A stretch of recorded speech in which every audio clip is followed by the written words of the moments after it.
ગીર સોમનાથના તાલાલા પંથકમાં અડધા કલાકના અનુભવાયા 2.9 અને 3ની તીવ્રતાના ભૂકંપના આંચકા. ભૂકંપનું કેન્દ્રબિંદુ તાલાલાથી 14 કિલોમીટર દૂર.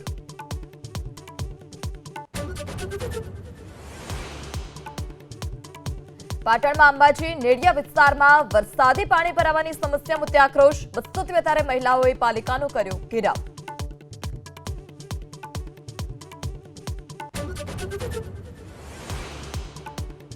અધિકારી રાજનો ધારાસભ્યે પર્દાફાશ કર્યો તો મંત્રીએ પણ કર્યો ટાંકપીછોડો. કૃષિ રાજ્યમંત્રી રમેશ કટારાનો ટાંકપીછોડાનો પ્રયાસ. પદાધિકારીઓ અધિકારીઓના સંકલનમાં રહીને કામ કરવાની કટારાની સૂચના.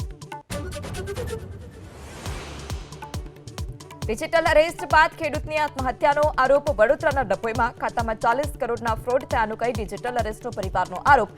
એટીએસને ઓળખ આપી કર્યો હતો વિડીયો કોલ.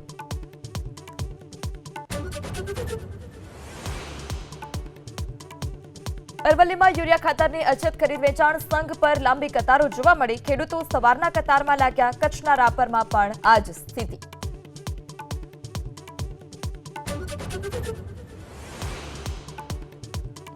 લાકડાનું ભૂસું ભરેલ આઈસર ટેમ્પોએ પલટી મારી વડોદરાના શિનોરમાં. સદનસીબે કોઈ જાનહાનિ નહીં. રેલવે કરનાળા નીચે બની ઘટના.